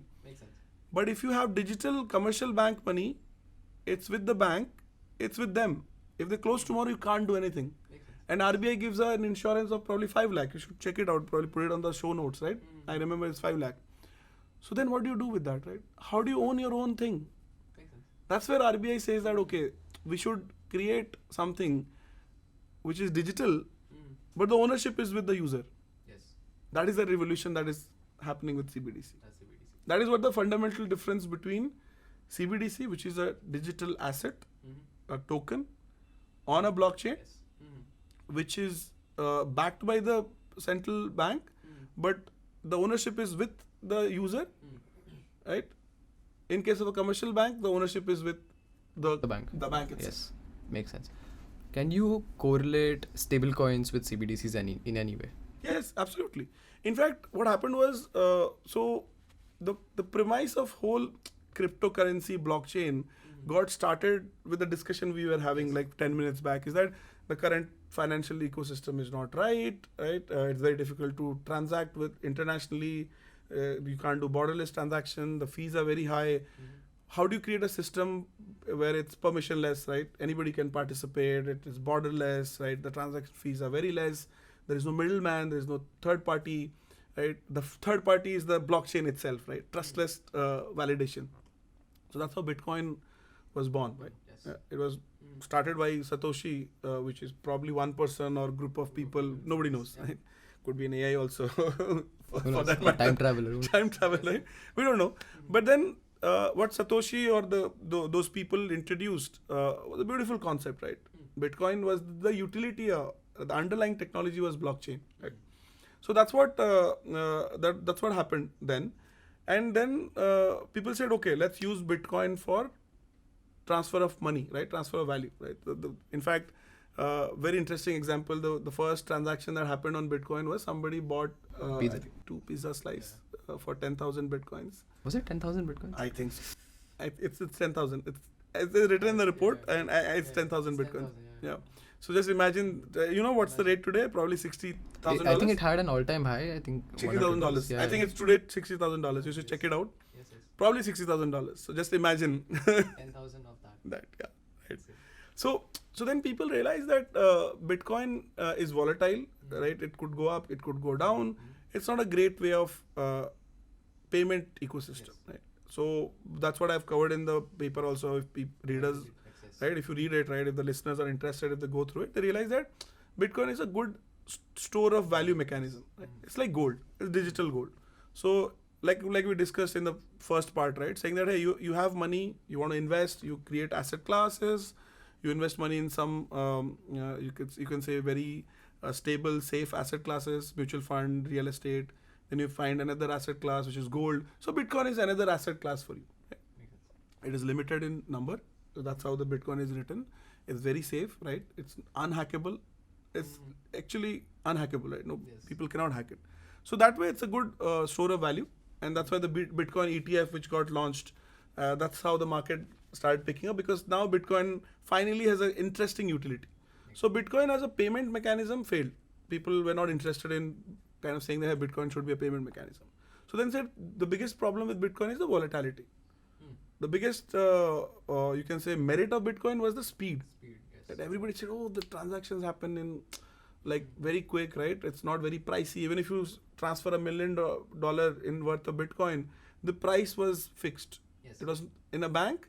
The price is a function of the money you transfer. You say, oh, I'm transferring $1 million, they'll charge you more. Because there's a lot of manual process, right? So the Nostro account, the Vostro account, the accounts here, the accounts there will exchange data, they'll do a Swift messaging, they'll exchange value, right? So all of these documentation, this third-party work takes a lot of effort, so that's why they charge you money, right? And when it's more money, they'll charge you more money. But in a blockchain transaction, the price is fixed, right? Irrespective, it's not a function of the amount you transfer. So what people then realize is that can we remove the volatility, have the good parts, but remove the bad part? That's when the stable coin came into picture. So which says that, hey, it's a cryptocurrency, it's a token built on blockchain, right? But the price of the token is pegged to a real asset, which is a dollar or gold. Put in somewhere, right? Put in a bank, on a vault, and whenever the price fluctuates, this money will be used to stabilize the price. Simple, right? So that's when then the real use case of stable coins started picking up, which is money transfer. There are a lot of these companies where you want to spend money today as a consumer, like let's say I was watching Donkey, right? When people were spending money from, let's say, sending money from UK to India, they would go through a Western Union, or they'll go through a little scammy route, Hawala, right? But now you can just buy USDT, transfer to your family or friend in a wallet. They can just off-ramp it, right? They call it as on-ramp, right? When you convert a fiat currency, dollar or rupee or pound, to a cryptocurrency, that's called on-ramping. You get onto the ramp, right? And then you exchange between two wallets, two crypto wallets, MetaMask or anything. And then you go and off-ramp it. You say, now in India, I will convert USDT into Indian rupees, and then I'll use it. So those transactions become within few minutes, or let's say 2 minutes, 3 minutes, 60 seconds. A lot of innovation has happened there. So that became interesting as a payment mechanism, right? So a lot of these freelancers, gig economy, digital nomads started getting paid in USDT. A lot of these countries where their money is not stable, like the Latin America, some of the African countries, they started putting their money, whatever they would earn, because they know the inflation is happening, so their money will not have any value in the next few months. So they just buy. Previously they used to buy dollars. Now they will buy just USDT or USDC, the stable coins, the popular stable coins, and put their money safely there, right? And they can then exchange it whenever they want. If they travel globally, they can use it. So that's how stable coins started getting popularity. So now there is also again a problem with stable coin. Because what happens is stable coin is better than Bitcoin because it has now got the stability. That's why it's called stable coin, right? The volatility is gone. But still it's a borrowed stability. Right? You still need money to regulate that in a certain way. You still need some asset in a bank to stabilize it, right? It's pegged to that dollar, right? So now what happened was the Silicon Valley bank crisis that happened.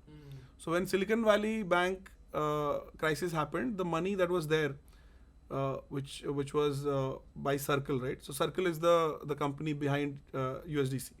So their money was in Silicon Valley Bank, $3 billion, and Silicon Valley Bank's value was going down.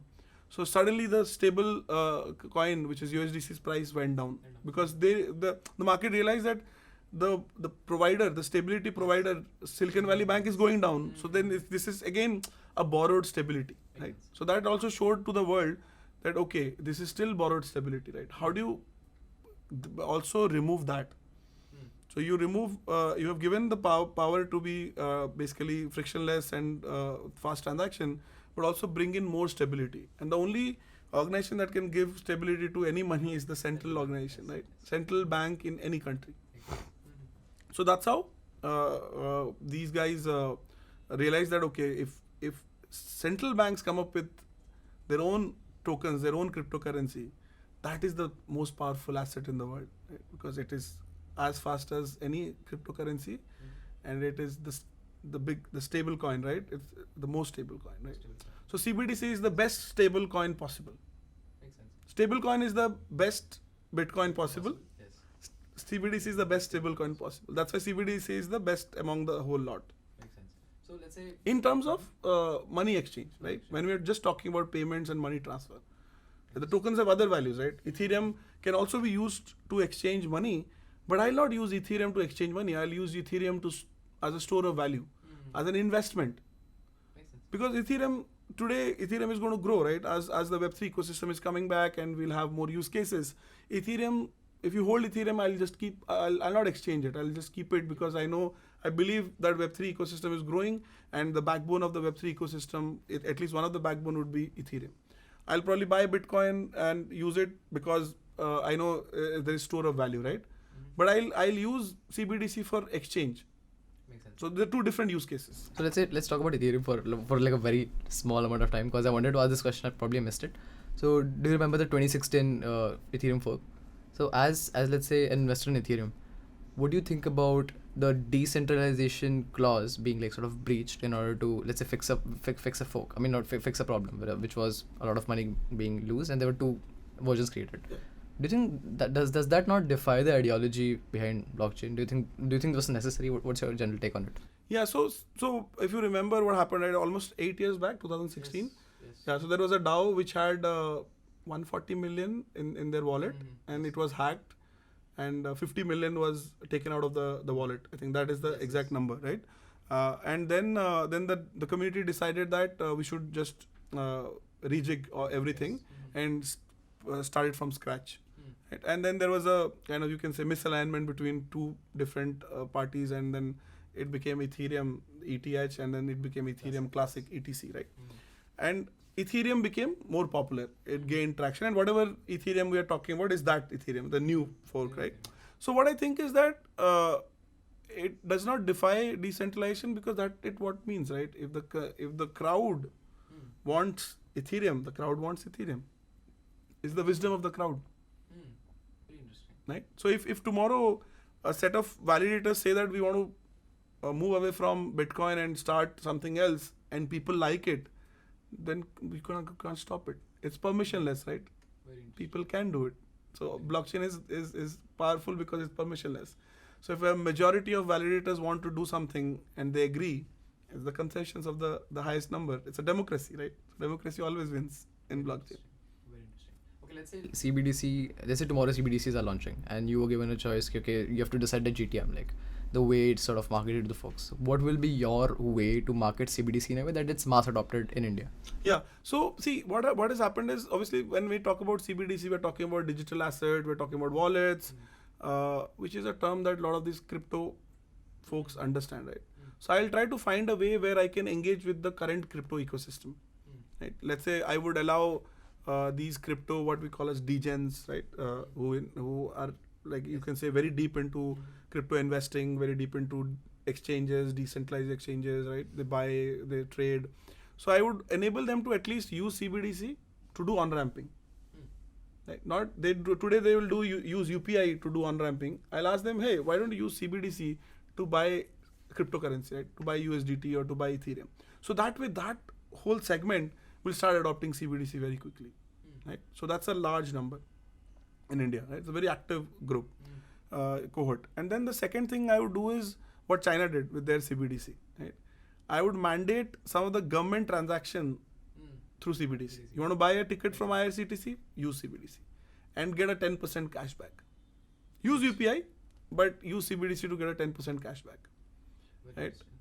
What China did was that China has already started probably. Right? Obviously it's China, so a lot of things we don't know. But there was a speculation, or it is already live, that government is paying salaries to their government employees in CBDC, so that the adoption of CBDC increases. They also say that if you have a CBDC wallet and you transact, and if you've done so many transactions, you are eligible for a you can say like a perk, like some exchange value or something, right? So they keep doing these small initiatives so that people are always like using it so that they can get some gifts, right? In terms of CBDC only. Yeah. So, what do you think are the other use cases apart from remittances? See, it's money, right? It's money, so obviously it plays a great role in cross-border payments. It plays a great role in P2P. But one thing that makes CBDC very interesting is the programmability of it, because now it's not a central bank money which we discussed earlier, right? Central bank money is just two ledgers talking to each other. It is not an asset. It's not a digital asset that you are transferring, right? It's just a reconciliation of two ledgers. But in case of CBDC or in case of any cryptocurrency, it's an asset, right? When it's an asset, you can program it, which means you can work on the velocity of transaction, you can work on the quantum of transaction, you can work on the timing of transaction, right? So that programmability makes CBDC very interesting, which means that you can have what we call as purpose-bound money. So money has a purpose now. So if you remember, maybe when you were a kid, when I was a kid, we would have a small piggy bank, right? Saying, hey, I got 10 rupees pocket money, I spent 7 or 8 rupees, I'll keep 2 rupees in the piggy bank to buy something, right? Like buy a bat or buy a video game, right? So that was purpose-bound money, right? It was kept there just to be used in a certain use case. But that was a physical segregation, right? Money was to be kept physically. In case of a digital asset, you can program it. You can say that every month, whatever money I get, 20% of that money should go to this wallet, which is saved for my laptop or for my iPhone, right? And I cannot touch it because it's written in a smart contract. So you can't touch it now. Now, unlike UPI, where you can think in your head, oh, I'll not spend this 10,000 rupees that I have, but suddenly you see something on Amazon, you just buy it, right? But here you have put a right, what we put a barrier in between. Barrier as a smart contract. A lot of people think, yeah, I want to do a social media detox, right? So they'll just keep their phone away. That does not work. They'll keep their phone in a locker. Does not work, right? But now there are a lot of apps that actually, when you use those apps, you just cannot open Facebook. Even if you have the phone, you just cannot open, right? It's programmatically kind of stopping you from doing something. Versus in a physical environment, you can always break your piggy bank, right? And then take the money and do something else. So that's the power, right? This programmability is something which also RBI has discussed in the last 2 weeks that they are now going to bring, right? The CBDC pilot in India has already started. There are 1 million users using it. I use it very regularly just to kind of see the feed, see how it is happening, right? And I've also done some Twitter threads on it where there was a UPI transaction that failed, and within few seconds I did a CBDC transaction and it happened. So which means that the auto rickshaw guy would have just started screaming at me like, this is not happening, get me cash, right? But just the CBDC transaction happened and he was happy and I was happy, right? So this means that the CBDC transaction has better utility than UPI. UPI networks can fail, but CBDC is performing at very good number today in the pilot phase. So imagine in a couple of years what can happen. Interesting. So as like a new user, what do you think are the problems associated with CBDCs and how can they solve? Let's see how technology can help solve. Yeah. So currently, I think we need to market CBDC very well, right? What people need to understand is that what is the difference between UPI and CBDC, right? CBDC is an asset. UPI is a protocol. UPI is a you can say method to transfer the money, right? And currently, in fact, using UPI, you can transfer CBDC, right? So that's very interesting that government has done, which will only increase adoption. And then, obviously, what happens is current CBDC wallets are being done by banks, so their UX is not up to the mark, right? In fact, when I did one transaction, it did not happen. I have done probably every month I do 100 plus transactions on CBDC, every day 3 to 4 transactions. And out of those 100, only one failed. The auto driver did not receive the money. And when I showed him that the transaction has happened, which you usually show in case of UPI, the UX has something in red. Okay. So then that person got confused, right? So the UX, and he said, no, this looks red, it's not happened. So I just did through UPI. I did not want to argue with that person. But then I realized that, okay, the UX is not ready for people to understand the transaction has happened, which is very raw, right? So the UX has to be done in a way where both the receiver and the sender party understand the transaction has happened. Interesting. Right? So from that perspective, it's still raw, but the early signs are great, right? I've been using it on a regular basis, and I find it very useful. What do you think about cold wallets for CBDCs? The cold wallets is a great use case for CBDC. Like I said earlier, that one of the big problems in the current banking system is that if you don't have a bank account, you're not part of the digital economy. Right? In case of a cold wallet, if you don't have a bank account, if you don't have internet, you start using CBDC. Right? So a cold wallet will typically be something like a credit card saved, or could be a variable, could be a ring, where the asset is stored. Right? It's a digital asset, just like a wallet. You have money. The same in that device, which is a card, or which can also be called as a universal access device, right? UAD.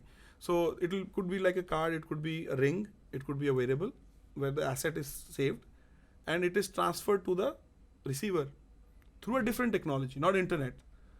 Could be RFID, could be Bluetooth, right? Or IR, infrared. Makes sense. Are there any companies building this? There are a few companies building it.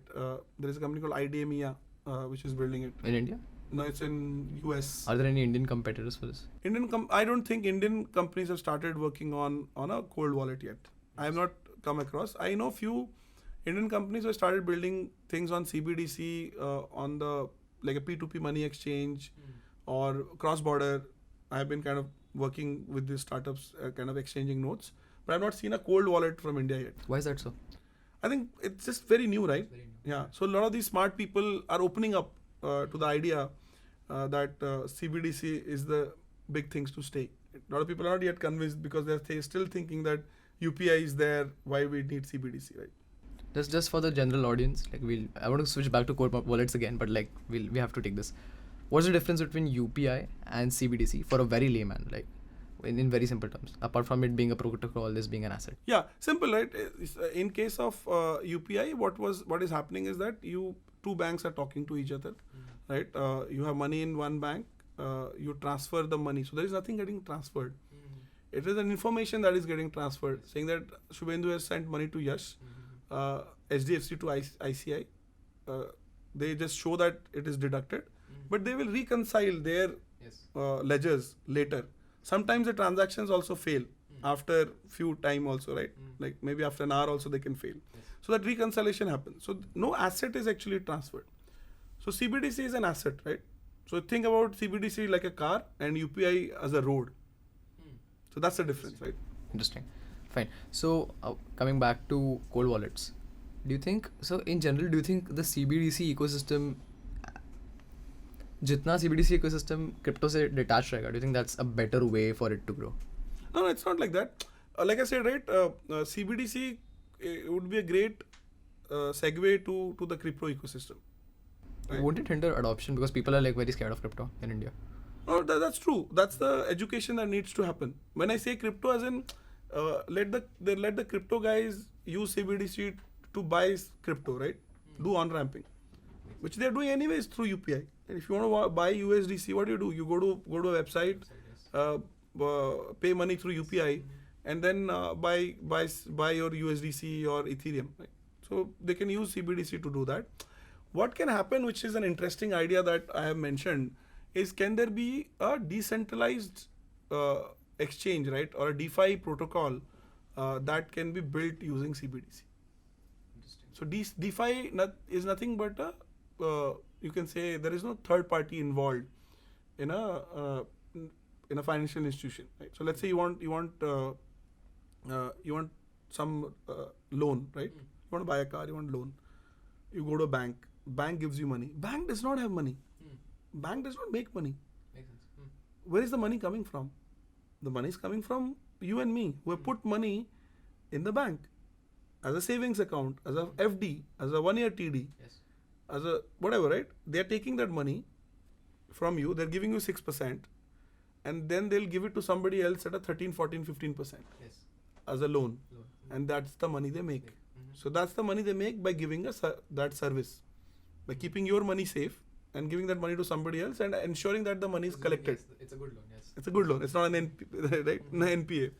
So that's the service they're giving, and that's why they're charging money, right? That's why a lot of peer-to-peer ecosystem got evolved, like the Creds 12 Mint, right? Creds Mint and Bharat Pays, I think 12% club, which means that you get 12% right return when you put money loan money to somebody else, because it's peer-to-peer, and I think they charge a small amount or something, right? So that it's almost, you can say it's a good example of a decentralized financial institution. It's run by Cred or Bharat Pay, but still some better than banks. Flavor Right? of decentralization. Flavor of now imagine a complete peer-to-peer organization, right? Complete peer-to-peer organization where money is getting exchanged, right? This lending and staking is happening through CBDC, right? So I think CBDC is a powerful asset that can be used in various models, business models, where crypto failed as an asset. Got my point, right? So you enable CBDC to be part of these DeFi protocols or create new DeFi protocols using CBDC as the asset, not a native coin or some other cryptocurrency. So that is something that I covered in the thesis. Interesting. So do you think people will use cold wallets for CBDCs, considering there is already such a convenient way to just flip out a phone and make a transaction? Yeah, I think, like I said, right, the cold wallet is very useful for people who are in places where there is no internet access. When we talk about financial inclusion, we tend to miss these people, right? A lot of my domestic help, my maids, did not have bank accounts, so they would always ask us cash, right? And it's very difficult for us to go to an ATM and withdraw cash, right? I have not done it for ages, right? So then we would tell them that, why don't you have a bank account? They'll say, I can't have a bank account. I'm not from, let's say, Bangalore. I don't have KYC, blah, blah, blah. Why? It's money, right? Why do you need this long process? Obviously, cash they can have. I can give them cash. So now they have money. So in those use cases, cold wallets become very interesting. I can give her a cold wallet, my maid, and say, hey, this is like 3,000 rupees. And you can go and buy whatever you want to buy. Just tap it the way you tap it, right? It works on NFC or Bluetooth or RFID.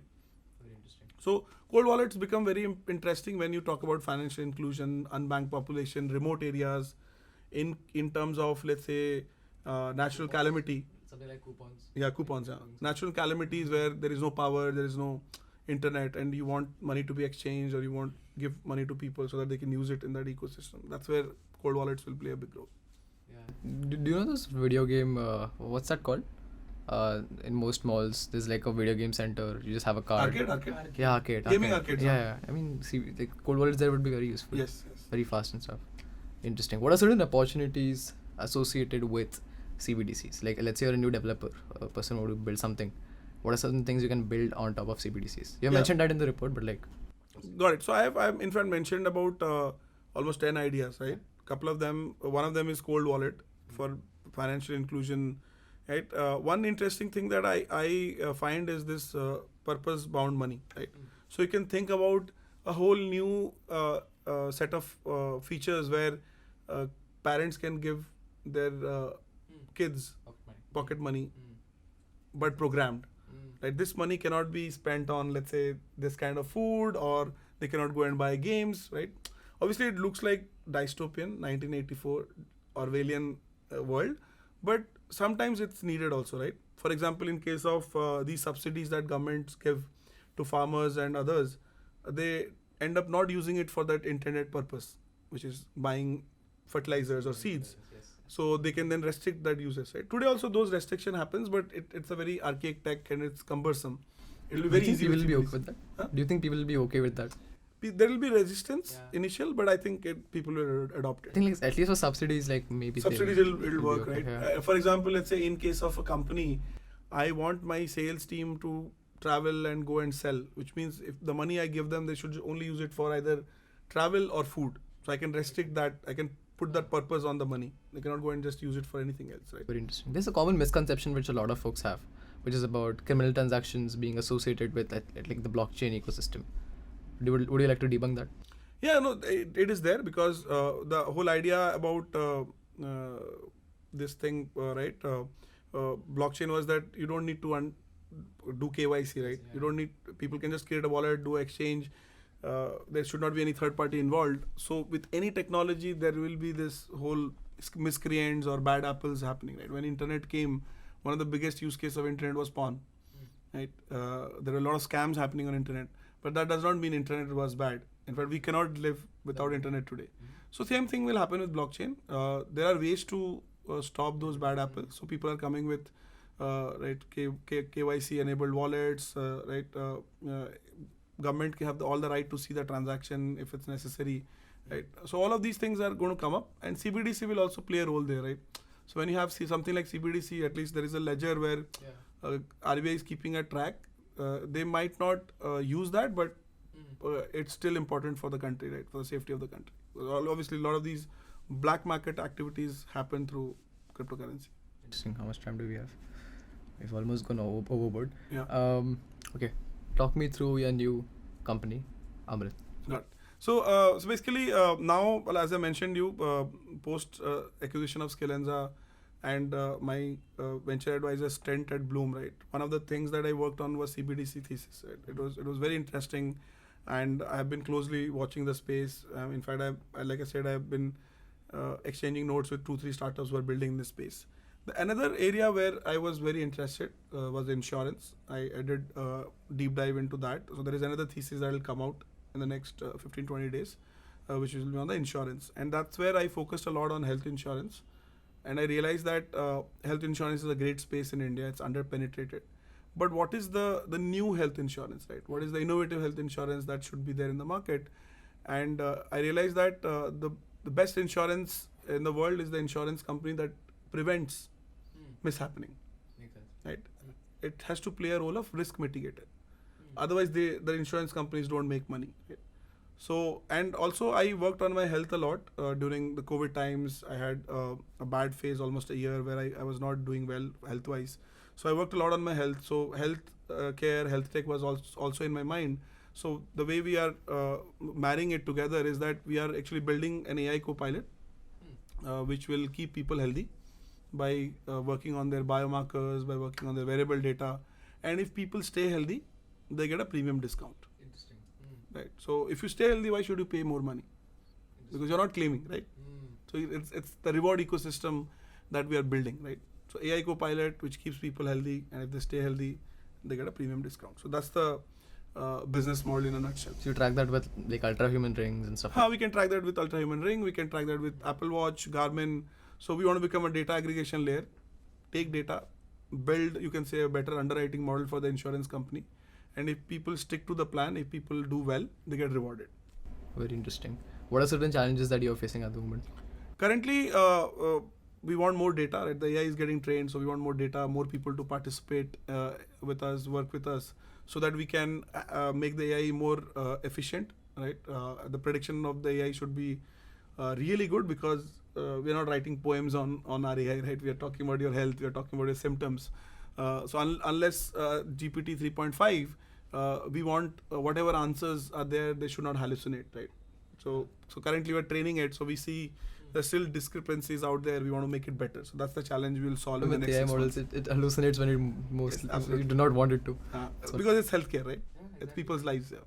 How are you doing that though? Like, we want more data. We want more people to participate in the pilot. Probably people listening to this podcast, if they want to participate, they can always DM me on Twitter or LinkedIn, and we can work with them, see where their health is currently and what they should do, right? Because our AI can then tell them, hey, you should eat this food, you should introduce this in your diet, this is the exercise you should do, this is the supplement you should eat, right? And probably this is the test you need to do to just understand the body in a more deeper way, right? Yeah. So that's what the AI currently does, but we want to make it more efficient, and that's the challenge we'll solve in the next 6 to 12 months. Just off the bat, right? Just thinking about this, like, is onboarding very like difficult on the platform, because you need to know about the medical history of the person and stuff like that? It's unlike a social app or a gaming app, which is very fast.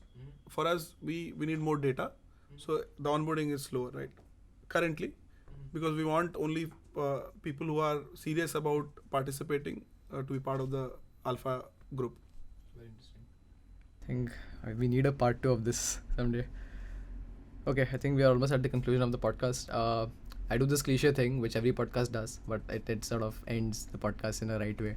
What are certain closing remarks you want to give to the listeners? Yeah, so I think we covered a lot, right? We spoke about the developer ecosystem. We spoke about how people should get jobs, right? We spoke about CBDC. We spoke about Web3 ecosystem.